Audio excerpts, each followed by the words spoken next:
we're going to talk in just a second to a couple of guests about this immigration problem and the fact that there just are not enough people to fill the roles. What do you make of it briefly? I mean, I think it's interesting that we've got, a whole, range of jobs such as like farms and things that are struggling for labour and we're not able to get produce. And I think it's interesting post-Brexit that we've seen actually loads of those jobs go, because mainly it was migrants from Eastern Europe that were coming through the European Union to be able to work in those industries. And it seems like a problem that needs fixing, to be honest. I think it is a problem that needs to be fixed, and thank you for your opinions, Frankie. I know we're going to disagree in the next hour, but that doesn't mean we can't do so. In a nice way. We can disagree without being disagreeable.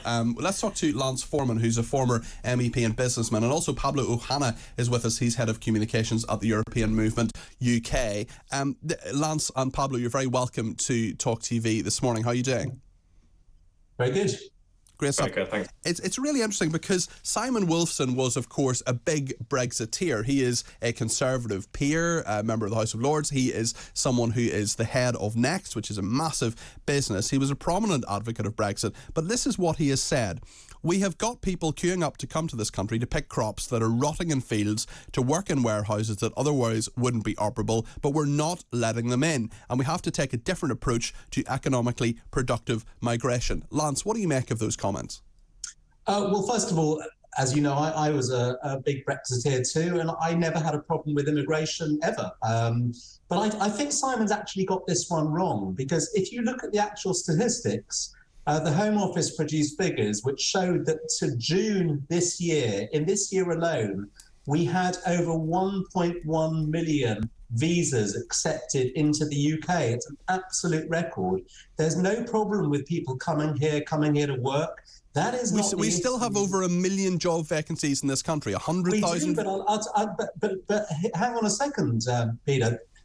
Before COVID, we had 3 million people on benefits, right? Before COVID, 3 million. We now have nearly 6 million people on universal credit. That's where the heart of the problem is. And just think about this. You can claim, if you want, you can claim up to £23,000 a year on universal credit. The average wage in London is about, not the minimum wage, the average wage is about £30,000. After tax, that's also £23,000. Why would you work when you can just get that handed out? And the figures prove it. The numbers have jumped from 3 million to nearly 6 million people on universal credit. It's a disincentive for people to work. Pablo, the problem Lance is saying is that people aren't working in this country. It's nothing to do with immigration. What do you think? Listen, I to some degree welcome these comments because it's becoming increasingly clear that even people who voted Leave recognise that this Brexit isn't working. And we're hearing this from all across the country, different sectors, right across our regions as well. And, we even have a map on our website where people can submit concerns they have, and we are seeing it in multiple businesses. But the reality is listen, I'm a patriot. I love our country. But part of loving something is recognising when it needs help, when something isn't working. This Brexit experiment of sort of Fortress Britain, it hasn't worked. Not because we haven't tried. Four prime ministers have tried, but because it doesn't suit a modern world. And we can argue all day about the benefits of migration, but the reality is that Brexit hasn't worked. And it's not about what a millionaire business owner what he needs to continue turning over billions of pounds per year. It's actually about what Brexit is doing to our communities across the country. And it's costing us £1 million per hour. It's costing us £1 million per hour. What's your evidence for that? That's ONS figures. That's from the government. And that is when that filters down to communities, it means that your prices are higher. It means that your energy bills are higher.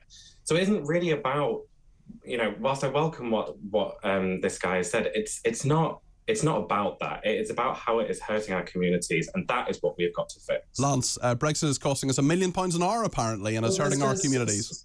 So much nonsense about it there. First of all, if you look at our growth figures compared to Germany, and you take it from the period immediately before the referendum to right up to date, we have grown as an economy at 6.9%. Not a lot, but it's 6.9%. Germany in that exact Well, we're contracting. Same time, we've got the GDP figures out this morning, 0.2% contraction. The economy's smaller. I'm taking the period from the referendum to current day. We've grown at 6.9%. In that same period, Germany grew at 5.9%. We're not doing brilliantly, of course, but nor is Europe. Europe's also in a mess. And to blame the energy crisis on Brexit is a complete joke. Europe has got its hands tied. They've basically given up their energy independence to Russia. That is part of the problem. That's nothing to do with Brexit at all. People blame everything for Brexit. It's not Brexit. There are problems around, not just here, USA, in Europe, right across the world, there's sort of problems. Okay. And we actually have, we have the second lowest debt to our GDP in the whole of the G7. Our inflation levels are lower than the EU. You cannot blame Brexit for this. Yes, we do have problems. We've got lots of things we need to sort out. Okay. Pablo, what do you make of what Lance has been saying there? Listen, this argument always comes back to facts and figures. This is about people. It's not about these statistics that people can twist and turn all they want. For the record, to be clear, my statistic came from the government. So let's just be really clear about that. But when we were in the EU, we had the benefits of working across the continent in cooperation. So whatever side of this argument you sit on with migration, we had the benefits of being able to work with them to kind of control our borders and to make sure that this was. Sorry. Our borders were not under control when we were in the EU. That was the point of leaving the EU. There was free movement. Right. And how's that worked out? Well, I'm not saying it's worked out badly or well. I'm saying you're incorrect. We did not have control of our borders. Things have got worse since we've left the EU. And the fact is that once we left the EU, we were less in control. So what do you want to rejoin the EU? We've got John who's sent us a tweet saying Brexit is not an experiment, it is a reality. So Pablo needs to accept that and move on. The UK will never rejoin the economically and politically corrupt European Union. Okay, well, I mean, I think for the United Kingdom in recent political times to talk about political corruption is a little ironic. At least we can sign off our accounts. Sorry? At least we can sign off our accounts, unlike the EU. Time and time again, auditors fail to sign off their accounts. The EU is, by definition, a corrupt institution. The EU has an enormous amount of good for this country and across its continent. I would never argue that the European Union has been perfect. No one can argue that any country is perfect. But once again, the reality of Brexit, I agree that Brexit is a reality. Listen, we had the referendum, and the reality is during that referendum is that we didn't have a sensible conversation about migration. It has always been, get it down, put a cap on it, it's terrible. We've never had a real, sensible, honest conversation about how migration benefits. Lance, there is a point there from Pablo, is there not? That there is good immigration and there is bad immigration. I feel intensely relaxed about people who want to come to this country, who want to do the jobs that we don't want to do, or alternatively do the jobs where there are vacancies. If doctors want to come to this country from India, for example, I am very, very relaxed about that. That's what I'm not happy about, is people coming across in small boats illegally. We do have serious problems in our economy, and we just have people in this country, Lance, don't we, who just don't want to do the kind of jobs that there are vacancies for.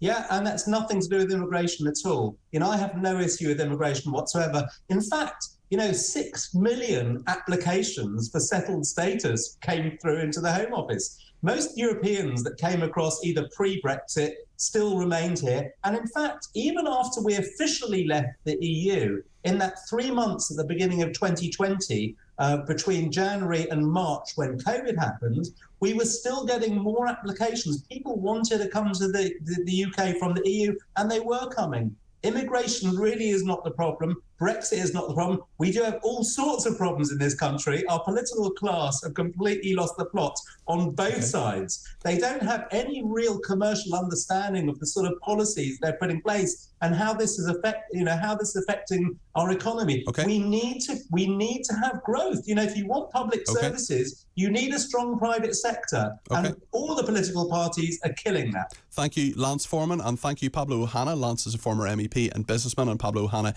is head of communications at the European Movement UK. Thank you to both gentlemen. Spirited debate there. What do you think? 0344 499 1000 is the number to call.